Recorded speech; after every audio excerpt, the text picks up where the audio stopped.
आज फिर हम आपके साथ हैं द हिंदू न्यूज़पेपर डिस्कशन 17 अप्रैल 2020। सबसे पहले हम कल जो हमने प्रश्नों की चर्चा की थी उसके उत्तर देखेंगे जो कल के अखबार और कल की खबरों से संबंधित थे। तो चलते हैं आगे। देखिए, इसमें पहला प्रश्न था एनएचआरसी राष्ट्रीय मानवाधिकार आयोग का अध्यक्ष कौन होता है। तो इसमें देखिए, सर्वोच्च न्यायालय का मुख्य न्यायाधीश, सर्वोच्च न्यायालय का न्यायाधीश, उच्च न्यायालय का न्यायाधीश, ए व बी दोनों। तो अभी संशोधन हुआ है, उसके अंतर्गत ए व बी दोनों ही इसके हो सकते हैं। राष्ट्रीय खाद्य सुरक्षा अधिनियम 2013 के अंतर्गत कार्यक्रम चलता है। कौन सा कार्यक्रम चलता है, हमने डिस्कस किया था। मिड डे मील योजना, आईसीडीएस आंगनबाड़ी योजना, पीडीएस राशन वितरण योजना, तीनों इसके अंतर्गत चलती हैं। तो डी विकल्प सही हो गया। S-400 वायु रक्षा प्रणाली भारत किस देश से खरीद रहा है। तो इसका उत्तर सही उत्तर है रशिया। ये कल का प्रश्न था। अब हम आगे बढ़ेंगे आज के अखबार की तरफ। और ध्यान देना है, आज के अखबार को आप बखूबी सुनेंगे, ध्यान सुनेंगे, क्योंकि फिर कल के जैसे ही हम कुछ प्रश्नों के उत्तर जो है आपसे मांगेंगे, जो आपको कमेंट बॉक्स में देना है। तो आगे बढ़ते हैं आज के अखबार के साथ। तो सबसे पहला पेज है, देखिए इसमें कहा बता रहे हैं कि fresh cases rise by over 800, government pegs fatality rate at 3.3%। नए केस बढ़ रहे हैं, कोरोना संबंधित खबर है। आप सभी बाकायदे अपडेट होंगे, तो इसलिए हम इसको बहुत डिटेल में नहीं चर्चा करेंगे। आप जान रहे हैं केसेस बढ़ रहे हैं, वही रिपोर्टिंग जैसा है कुछ। अब अगला न्यूज़ है, zoom not safe platform says MHA, ministry of home affairs. गृह मंत्रालय कह रहा है जूम जो वीडियो कॉलिंग एप्लीकेशन है, जिसमें ढेर सारी संख्या में लगभग 100-150 लोग मीटिंग कर सकते हैं, ये काफ़ी ज़्यादा स्तर पर यूज हो रहा है वर्क फ्रॉम होम के अंतर्गत। तो जूम जो एप्लीकेशन है ये यूएसए का एप्लीकेशन, लेकिन इसमें यह देखा गया है कि जो इसमें जो सॉफ्टवेयर है वो चाइना बेस्ड सॉफ्टवेयर है। तो जो जूम कॉलिंग होती है वो चाइना के वाया चाइना होकर जाती है, तो इसमें प्राइवेसी का इशू है थोड़ा सा। इसलिए मिनिस्ट्री ऑफ होम अफेयर्स ने जूम एप्लीकेशन यूज़ करके जो गवर्नमेंट ऑफिशियल्स या कोई भी जो जूम एप्लीकेशन यूज़ कर रहे हैं उनको थोड़ा सा सतर्क किया है कि ये बहुत सेफ़ नहीं है। अब नेक्स्ट न्यूज़ है, देखिए, all residents of Indore set to be screen for कोविड-19। इंदौर में केसेस बढ़ गए हैं, और केसेस जो बढ़े भी हैं उनमें लगभग 12% मोर्टेलिटी रेट है। मतलब अगर 100 लोगों को केस हो रहा है तो उसमें 12 लोगों की मृत्यु हो जा रही है। ऐसा केवल इंदौर में है। इंदौर में भारत में सबसे ज़्यादा मोर्टेलिटी रेट है। तो इसमें देखा जा रहा है कि क्या कमियां हैं, ये सब चीज़ें हैं, तो इसलिए यहाँ पे विशेष ध्यान देने की ज़रूरत है। तो वहाँ के प्रशासन ने निर्णय लिया है कि इंदौर के सभी रेजिडेंट्स का, निवासियों का डिटेल स्क्रीनिंग होगी। ये थी न्यूज़। आगे देखिए, लोकल न्यूज़ है दिल्ली की, विशेष नहीं दे इसमें कुछ। अब देखिए अगली न्यूज़ है दिल्ली से संबंधित। हमने कल डिस्कस किया था प्लाज्मा एनरिचमेंट टेक्निक, वही कन्वलेसेंट प्लाज्मा थेरेपी जो हमने पहले की वीडियो में डिस्कस कर लिया है। तो उसकी जो सेंटर ने भी अप्रूवल दे दी है दिल्ली को। अच्छा, एक न्यूज़ और है इससे, ऑपरेशन शील्ड। ऑपरेशन शील्ड हम देखेंगे कि ये दिल्ली सरकार का एक इनिशिएटिव है कोविड से लड़ने के लिए। देखिए इसमें SHIELD इन सभी 6 लेटर्स का एक्सपेंशन किया है। एक स्ट्रेटजी है दिल्ली सरकार की कोविड-19 से लड़ने की। S से कह रहे हैं सीलिंग ऑफ इमीडिएट एरिया, जहाँ भी केसेस हमको मिलेंगे उसको तुरंत सील कर देंगे। H से home quarantine of all peoples in that area, जो भी उस एरिया के लोग रहेंगे उनको होम क्वारंटीन करने की बात कर रहे हैं। फिर I for isolation and tracing of first and second contact, फिर जो लोग रहेंगे, जो केस पॉजिटिव आएंगे उनको आइसोलेट कर दिया जाएगा, और उनके जो फर्स्ट और सेकेंड कॉन्टैक्ट, उनके टच में जो भी कोई आया हो उनको ट्रेस किया जाएगा। E for essential supply of commodity, जो भी महत्वपूर्ण सामग्रियाँ जैसे खाने की, पीने की और भी जो भी है जीवन यापन के लिए महत्वपूर्ण सामग्रियाँ, उनकी सप्लाई बनाए रखना। L for local sanitation of area, उस आसपास के एरिया को साफ सफाई करना, अच्छे से सैनिटाइज करना। D for door to door health checkup, ये बाखूबी आप जानते थे, ये ऑपरेशन शील्ड था दिल्ली का। तो अब अगर प्रश्न पूछा था ऑपरेशन शील्ड किस सरकार का योजना है, तो ये दिल्ली गवर्नमेंट का कोविड-19 से लड़ने के लिए। आगे हम न्यूज़ देखेंगे। देखिए इसमें बताएं 7 day deadline for Assam police. तो हाई कोर्ट ने डिक्लेयर्ड फॉरनर्स जो है असम में, देखिए हम थोड़ा सा इसका बैकग्राउंड में जानेंगे तभी हम इस खबर को अच्छे समझ पाएंगे। असम में क्या है, आप सभी जानते होंगे, सुप्रीम कोर्ट के आदेशानुसार 2019 में NRC लागू हुआ था। NRC क्या है, नेशनल रजिस्टर ऑफ सिटीजन्स, यानी जितने सिटीजन्स हैं उनका एक रजिस्ट्री बनाना है। तो इसमें देखिए थोड़ा सा और हम पीछे जाएंगे तो आसाम अकॉर्ड 1985 क्या हुआ था कि आसाम के लोग, चूँकि वो ट्राइबल लोग हैं, तो वो अपनी आइडेंटिटी, अपनी कल्चर, अपनी सभ्यता को लेकर बड़े ही सजग रहते हैं। वो बाहरियों को नहीं मिक्स करना चाहते हैं, वो ये नहीं चाहते हैं कि बाहरी आएँ और हमारी सभ्यता पर, हमारे प्रशासन पे, हमारे संसाधनों पर हावी हो जाएं और हम ही अपने संसाधन से वंचित हो जाएं। तो जैसे आप देखेंगे कि आसाम का जो बॉर्डर है वो बांग्लादेश से भी टच होता है और बांग्लादेश का जन्म 1971 में हुआ है। तो जब बांग्लादेश युद्ध हो रहा था तो वहाँ पे अशांति की वजह से बांग्लादेशी भारी मात्रा में आसाम में जा रहे थे। तो जब वहाँ पर बांग्लादेशी पहुँच जाएंगे तो उनके संसाधनों का दोहन करेंगे, वहाँ के संसाधनों में वो भी अपनी हक मांगेंगे। तो इसी को डरते हुए वहाँ पे तेज़ी से आंदोलन चलने लगा था। उसी को शांत करने के तहत एक समझौता हुआ था। ये समझौता भारत सरकार, असम और असम स्टूडेंट्स यूनियन के बीच हुआ था। तो इसमें क्या कहा गया था कि इसमें दो चीज़ें आपको देखनी है कि जो 1 जनवरी 1966 के पहले लोग असम आए हैं वो सब असम के नागरिक माने जाएंगे, लेकिन 1 जनवरी 1966 के बाद और 25 मार्च 1971 के पहले जो आए हैं वो तत्काल रूप से असम के नागरिक नहीं माने जाएंगे। लेकिन 10 साल के बाद उनको 10 साल तक वोटिंग राइट्स, वोट देने का अधिकार नहीं होगा, लेकिन 10 साल के बाद वो असम के नागरिक माने जाएंगे। तो 2 डेटा आपको गौर करना है। 1 जनवरी 1966 के पहले जो भी असम आया होगा वो सब असम के नागरिक माने जाएंगे इसके अंतर्गत, और उसके बाद 1 जनवरी 1966 के बाद और 25 मार्च 1971 के पहले जो कोई आया होगा उसको तुरंत तो असम की नागरिकता नहीं दी जाएगी, लेकिन 10 साल को वंचित रह जाएगा उसको नागरिकता से, वोटिंग राइट से। उसके बाद उसको असम की नागरिकता प्रदान कर दी जाएगी। ये असम अकॉर्ड में था, एक क्लॉज 5 में था। अब हम देखेंगे जो लोग इसके अंतर्गत नागरिकता नहीं पाएंगे, जो या इसके बाहर है, उनको क्या कहा जाएगा, वो फॉरेनर्स होंगे। भाई जाहिर सी बात, वो नागरिक नहीं तो विदेशी हैं। तो उनके लिए ऐसे नहीं, उनके लिए फॉरेनर्स ट्रिब्यूनल गठन किया जाएगा, एक कोर्ट, सेमी जुडिशियल कोर्ट का गठन किया जाएगा। वो निर्णय लेगा कौन फॉरेनर है कौन नहीं है। तो ये जो कोर्ट रहेगा ये फॉरेनर्स एक्ट के तहत एक order, section 3 of foreigners act 1946 के तहत एक ऑर्डर पास किया गया था, फॉरेनर्स ट्रिब्यूनल ऑर्डर 1964। उसके अंतर्गत फॉरेनर्स ट्राइब्यूनल यानी विदेशी कौन है कौन नहीं है उसका निर्णय करने के लिए एक कोर्ट टाइप की व्यवस्था बनाने के प्रावधान किया गया। अब देखिए इसको हम क्यों देख रहे हैं, क्योंकि इसमें अभी हाल में संशोधन हुआ है। तो इतनी सब चीज़ें जो आपने पीछे सुने आप इसको इग्नोर भी कर सकते हैं। बस आप इतना समझिए कि जो विदेशी हैं यानी जो भी उस असम अकॉर्ड के अंतर्गत असम के नागरिक नहीं है, उस लिस्ट में नहीं पाए गए हैं असम एनआरसी में, उनको अब वो विदेशी हैं कि नहीं है, भारत में उनको अधिकार मिलेगा नहीं मिलेगा, इसके लिए अपील करने का प्रावधान है। आपको ध्यान देना है कि फॉरेनर्स ट्राइब्यूनल में उनको अपील करना है। और जो विशेष संशोधन हुआ है, अभी संशोधन ये हुआ है कि भारत के सभी राज्यों में जिला अधिकारी महोदय को अधिकार है कि वो अपने जिले में फॉरेनर्स ट्रिब्यूनल का गठन करेंगे। तो ध्यान दीजिएगा, जिला अधिकारी को अधिकार है कि वो अपने राज्य के जिले में, जिस जिले में जिला अधिकारी हैं वहाँ फॉरेनर्स ट्रिब्यूनल का गठन करेंगे। ये चीज़ ध्यान देने की बात थी। हम आगे चलेंगे। देखिए इसमें थोड़ा सा एक इंटरव्यू है, एक लेबर इकोनॉमिस्ट हैं,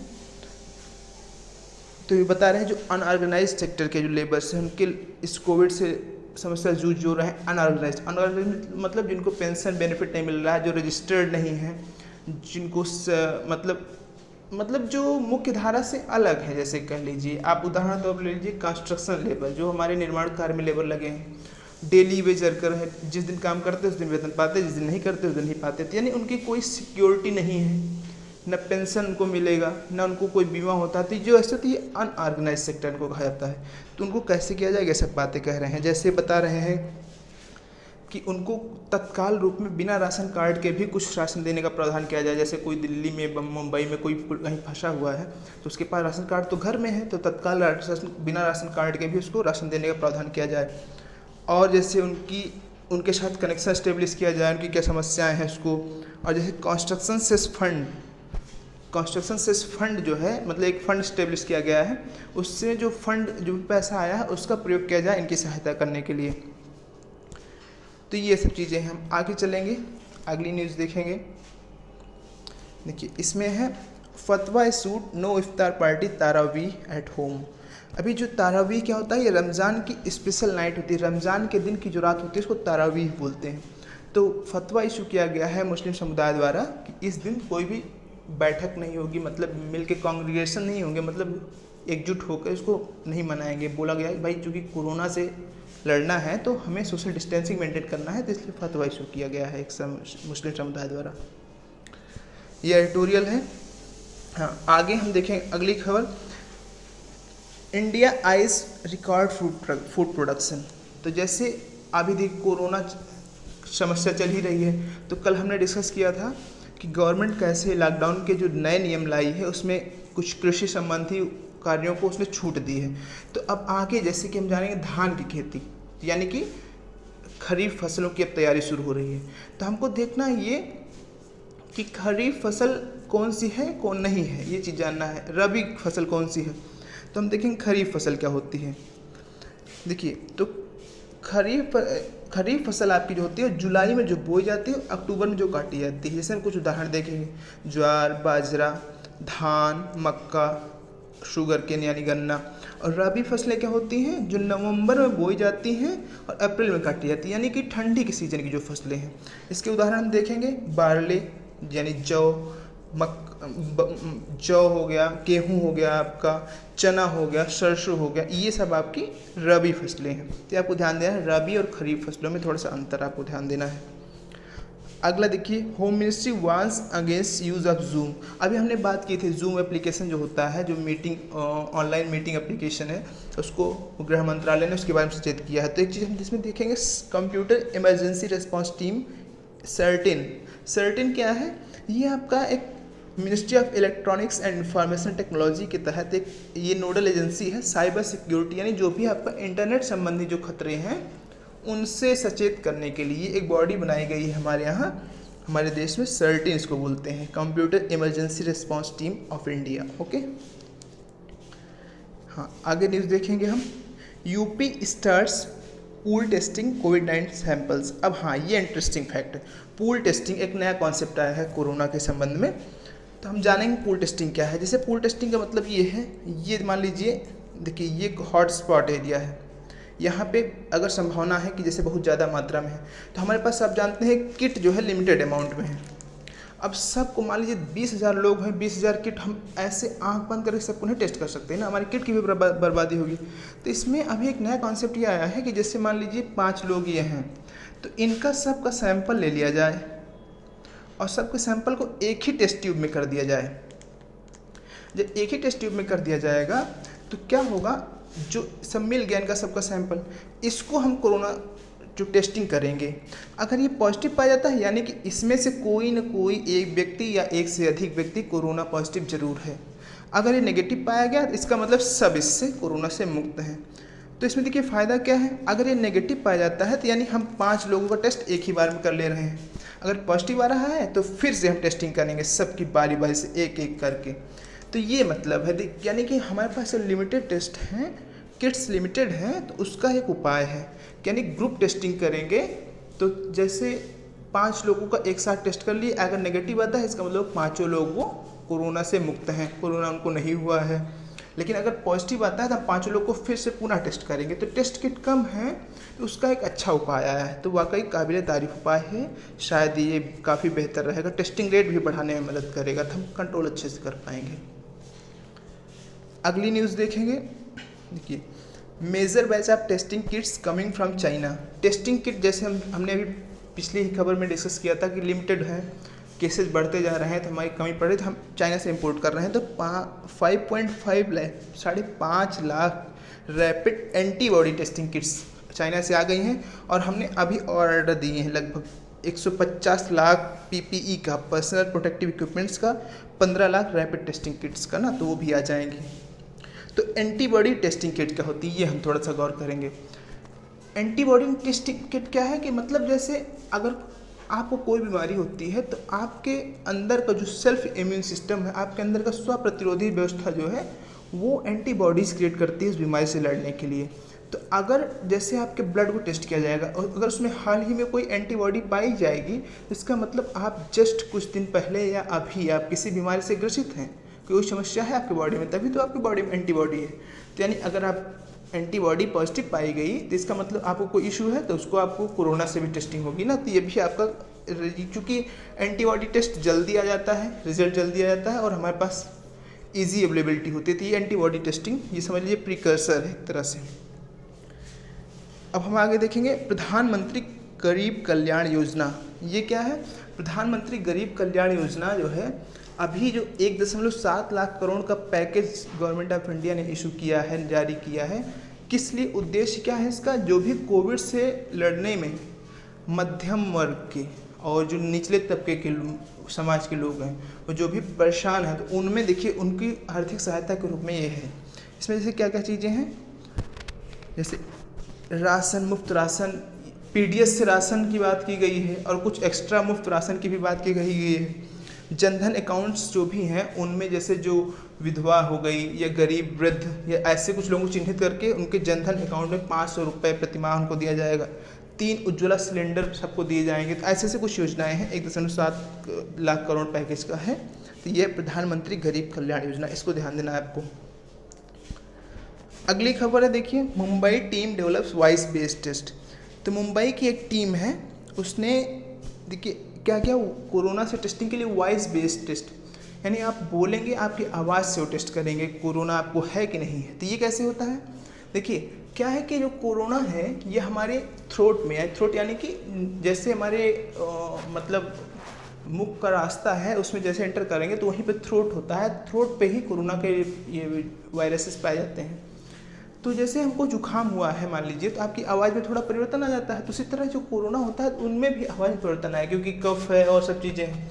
तो आवाज़ को लोग एनालाइज करेंगे डीपली। तो जैसे फ्रिक्वेंसी में क्या चेंजेस आए हैं, वॉल्यूम में क्या चेंजेस आए हैं, तो इन सब चीज़ों को कुछ बहुत डीपली पैरामीटर चेक करेंगे। तो उनको जो अंतर रहेगा उससे वो कोरोना का पॉजिटिव पता लगा लेंगे। तो ये वॉइस बेस्ड टेस्ट है, ये काफ़ी अच्छा, ये भी एक नई तकनीक है। अब हम देखेंगे Golden Temple sees a big dip in offering. News क्या है, देखिए गोल्डन टेम्पल आप जानते हैं जैसे कि सिखों का सबसे प्रमुख तीर्थ स्थल है। ये आपका कहाँ पे है आप भी जानते हैं, अमृतसर पंजाब। तो यहाँ पर रोज़ प्रतिदिन हज़ारों की संख्या में मुफ्त खाना खिलाया जाता है लोगों को। तो अभी तो आप भी समझ रहे हैं मुफ्त खाने का महत्व कितना और बढ़ चुका है जब हमारा देश इतनी समस्या में है। तो ये गोल्डन टेम्पल अभी देखिए जैसे क्या है कि इसको जो चैरिटी में, दान में जो है आर्थिक सहायता मिलती थी वो भी कम हो गई है। तो इसने अपील की है हमें, और थोड़ा सा लोगों से अपील की है हमें और आर्थिक सहायता दीजिए ताकि हम ज़रूरतमंदों को खाना खिला सकें। अब थोड़ा हम गोल्डन टेम्पल के बारे में जानेंगे। देखिए इसे श्री हरमंदिर साहिब भी कहते हैं, इससे आपको ध्यान देना है, इसको श्री हरमंदिर साहिब भी कहते हैं। और गुरु अर्जुन देव ने 16वीं शताब्दी में इसे बनवाया था। अब बाद में महाराणा रणजीत सिंह ने 19वीं शताब्दी में इसको पुनर्जागरण इसका किया था। जैसे जो आज हम स्वर्ण कलर देखते हैं, इसमें गोल्ड प्लेटिंग की थी इसमें, तो महाराजा रणजीत सिंह का योगदान था। गुरु अर्जुन देव ने 16वीं शताब्दी में बनवाया था इसे। और महाराजा रणजीत सिंह ने 19वीं शताब्दी में इस पर सोने की कोटिंग करवाई थी, यानी और थोड़ा उसको सुंदरीकरण करवाया था। अगली खबर हम देखेंगे, extend Brexit transition says IMF। जो ब्रेक्जिट हम जान रहे हैं ब्रिटेन का जो यूरोपियन यूनियन से एग्जिट है, इसको हम किसी दिन और अच्छे से विस्तार से डिस्कस करेंगे, उसे ब्रेक्जिट बोलते हैं। तो IMF बोल रहा है कि जो ब्रेक्जिट है यानी ब्रिटेन जो यूरोपियन यूनियन से निकल रहा है, अभी समय ले और थोड़ा सा लेट में निकले, क्योंकि आर्थिक मंदी चल रही है। तो इस समय जैसे आर्थिक कड़े कदम उठाना उचित नहीं होगा अर्थव्यवस्था के लिए। तो हम देखेंगे IMF क्या है। IMF को फुल फॉर्म होता है इंटरनेशनल मॉनेटरी फंड। अब देखिए कब इसका स्थापना हुआ था, कैसे हम इसको देखेंगे। ये ब्रिटेन वुड्स एक टाउन है न्यू हैम्पशायर में, वहाँ पे स्थापना हुआ था इसका। तो देखिए ब्रिटेन वुड्स में 1944 में एक कॉन्फ्रेंस हुई थी, एक सभा हुई थी, उसमें 2 व्यवस्थाओं का जन्म हुआ था। एक IMF इंटरनेशनल मॉनेटरी फंड, अंतर्राष्ट्रीय मुद्रा कोष, और दूसरा वर्ल्ड बैंक यानी कि विश्व बैंक। तो 2 संस्थाओं का ब्रिटेन वुड्स में जन्म हुआ था। तो इनको ब्रिटेन वुड्स संस्थाएं भी बोला जाता है। अब आप कुछ और ब्रिटेन IMF से संबंधित कुछ स्पेशल खबरें जाननी है। जैसे इसकी प्रबंध निर्देशक कौन है वर्तमान में, क्रिस्टलिना जॉर्जिवा, जर्मनी की हैं। अभी हाल में ये 2019 में इन्होंने पदभार संभाला है, इसलिए महत्वपूर्ण है ये। और चीफ इकोनॉमिस्ट कौन है, इसके मुख्य अर्थशास्त्री कौन है, इसका जो मुख्य आर्थिक सलाहकार देने वाले, तो गीता गोपीनाथ, ये भारतीय मूल की हैं, इसलिए आपको ध्यान देना है। अच्छा देखिए अब IMF का उद्देश्य क्या है, हम इसको जानेंगे। इकोनॉमिक स्टेबिलिटी और मैक्रो इकोनॉमिक स्टेबिलिटी और गरीबी को उन्मूलन। देखिए economic stability, macro economic stability, इसका मतलब क्या होता है हम जानेंगे।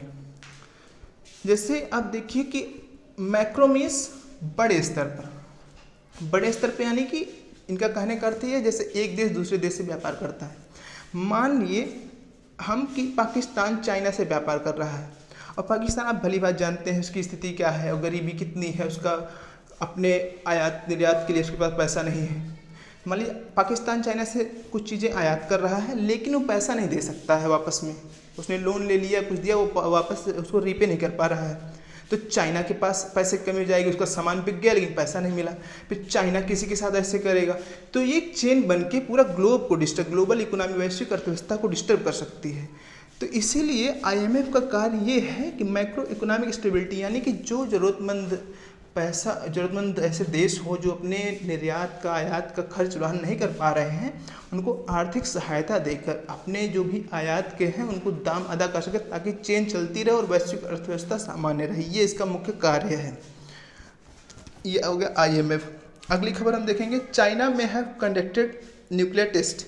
यूएस कह रहा है कि उस पर आरोप लग रहा है चाइना ने कोई साइलेंट न्यूक्लियर टेस्ट किया है, मुझे ऐसा लग रहा है, उसने ऐसा आरोप लगाया। तो हम देखेंगे थोड़ा सा, जैसे चाइना आप जानते हैं न्यूक्लियर कंट्री है, तो थोड़ा सा हम देखेंगे न्यूक्लियर संबंधित खबरें जो हमारे काम की हो सकती हैं। देखिए इसमें बताया गया कॉम्प्रिहेंसिव टेस्ट बैन ट्रीटी, तो थोड़ा सा कुछ ट्रीटी के बारे में जान जाएंगे। Comprehensive nuclear test ban treaty, ये 1996 में इसको जो है हस्ताक्षर किया गया था, यूनाइटेड नेशन जनरल असेंबली द्वारा एडॉप्टेड है। लेकिन वर्तमान इसका प्रावधान क्या, वर्तमान स्थिति क्या है, ये अभी फोर्स में नहीं है, यानी ये अभी लागू नहीं है। क्यों लागू नहीं है? क्योंकि अभी जो महत्वपूर्ण देश हैं जिनके पास न्यूक्लियर हथियार है, जैसे इंडिया हो गया, नॉर्थ कोरिया हो गया, इजराइल हो गया, पाकिस्तान हो गया, इन लोगों ने साइन ही नहीं किया है। तो इसमें कहा क्या गया कि इसमें उद्देश्य ये था कि हम सभी प्रकार से न्यूक्लियर वेपन्स का टेस्टिंग बैन कर देंगे। तो भाई इंडिया लोगों ने आखिर साइन नहीं क्यों किया? क्योंकि देखिए ये बता रहे हैं ये भेदभाव है, यानी कि जो है जो लोग डेवलप कर लिए हैं वो डेवलप कर लिए, उनको कोई दिक्कत नहीं है, लेकिन हम बैन नहीं करते, तो मतलब एग्रीमेंट नहीं हो पाया, इसलिए अभी साइन नहीं हुआ। सभी देशों ने इस पर साइन वो नहीं किया, रेटिफाई नहीं किया। अब अगली ट्रीटी है NPT, non proliferation treaty, nuclear की है, यानी कि प्रोलिफरेशन मतलब था विस्तार, यानी अब विस्तार नहीं होगा। इसके अंतर्गत क्या होता है, ये देखिए न्यूक्लियर स्टेट्स को डिफाइन करता है। न्यूक्लियर स्टेट्स कैसे डिफाइन कर रहा है कि जो देश 1 जुलाई 1967 से पहले न्यूक्लियर परीक्षण कर चुके हैं, परमाणु परीक्षण कर चुके हैं, केवल उन्हें ही परमाणु देश माने जाएंगे। तो इसके अंतर्गत तो हमारा देश आएगा नहीं, क्योंकि 1 जुलाई 1967 के पहले केवल देखिए यूएसए, रसिया, फ्रांस, इंग्लैंड, चाइना, यही 5 देश किए थे जो आपके सिक्योरिटी काउंसिल के भी सदस्य हैं वो। तो ये 5 देश ही आएंगे, तो हमको रिकॉग्नाइज नहीं करेंगे, हमको पहचान नहीं देंगे वो परमाणु देश के रूप में, तो इसलिए हमने इसको साइन नहीं किया है। अब देखिए अगला क्या, NSG, न्यूक्लियर सप्लायर ग्रुप। देखिए NSG क्या है, ये न्यूक्लियर सप्लाई किसको दी जाए किसको नहीं दी जाएगी, उसके लिए ग्रुप बनाया गया है। जब हमने स्माइलिंग बुद्धा ऑपरेशन लॉन्च किया था, जिसमें पहला न्यूक्लियर टेस्ट हमने किया था 1974 में, तो उसी की प्रतिक्रिया में एक ग्रुप बनाया गया था। लेकिन अभी वर्तमान में देखिए भारत इसका सदस्य नहीं है, लेकिन भारत को एक विशेष छूट दी गई इसके अंतर्गत। एक ऑस्ट्रेलिया ग्रुप है जो केमिकल और बायोलॉजिकल वेपन्स पे कंट्रोल रखने के लिए बात करता है, और दूसरा है एक वाशेनार ग्रुप, वाशेनार एग्रीमेंट, जो कन्वेंशनल आर्म्स यानी जो भी छोटे मोटे हथियार इनके एक्सपोर्ट इंपोर्ट पे नियंत्रण, और ऐसी टेक्नोलॉजी ऐसे वस्तुएं जिनका डुअल यूज हो सकता है। डुअल यूज का मतलब साधारण प्रयोग भी और मिलिट्री प्रयोग भी हो सकता है, ये चीज़ें हैं। तो ये वाशेनार एग्रीमेंट था। तो आगे हम थोड़ा देखेंगे अर्थशास्त्र में एक छोटी सी न्यूज आपको मिली है, जैसे बियर मार्केट की बात इन्होंने किया है। बोले हैं India stock surge only a bear market rally sees global measures. तो जी बता रहे हैं कि जो केवल बियर मार्केट है, बियर मार्केट क्या बता रहे हैं कि जो देखिए मार्केट 2 तरह से होती है, बियर मार्केट या बुलिश मार्केट। बियर मार्केट मतलब बुल मीन्स बैल, बियर मतलब भालू। तो भालू क्या होता है, बड़ा सुस्त होता है, ढीला ढाला होता है, और बुल क्या होता है, बड़ा तेज तर्रार होता है और खतरनाक होता है। तो बियर मार्केट का मतलब है जब दाम बहुत ज़्यादा गिर रहे हों, अर्थव्यवस्था सुस्त होती है, बियर मार्केट हो गई। और बुल मार्केट क्या हो गई, जब दाम ऊंचे पे चढ़ते जा रहे हों और मार्केट बड़ी तेज़ी से बढ़ रही हो, तो ये बुल मार्केट हो गई। ये चीज़ आपको थोड़ा ध्यान देने की ज़रूरत है। तो ये था आज का वो पूरा न्यूज़पेपर डिस्कशन। अब हम देखेंगे थोड़ा सा कुछ प्रश्न हमने देखा है, तैयार किया है इसी खबरों के आधार पर, उसको हम देखेंगे।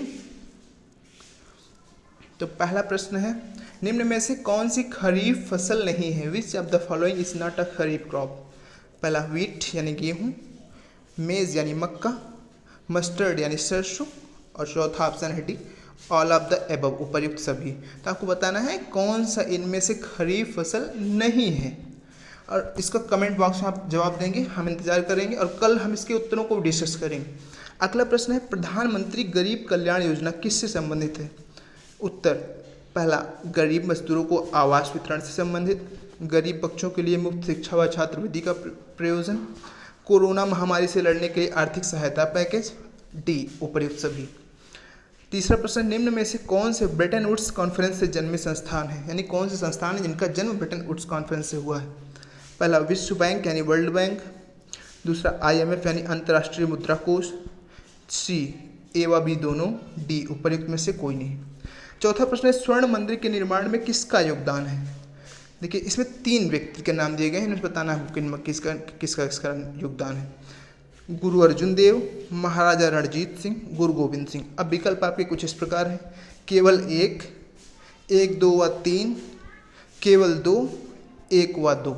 तो इन सभी के जवाब आप कमेंट बॉक्स में देंगे और इसका उत्तर हम कल की वीडियो में शुरुआत में ही डिस्कस करेंगे। आशा है आपको काफ़ी पसंद आया होगा, आपकी तैयारी में सहयोग करेगा। धन्यवाद।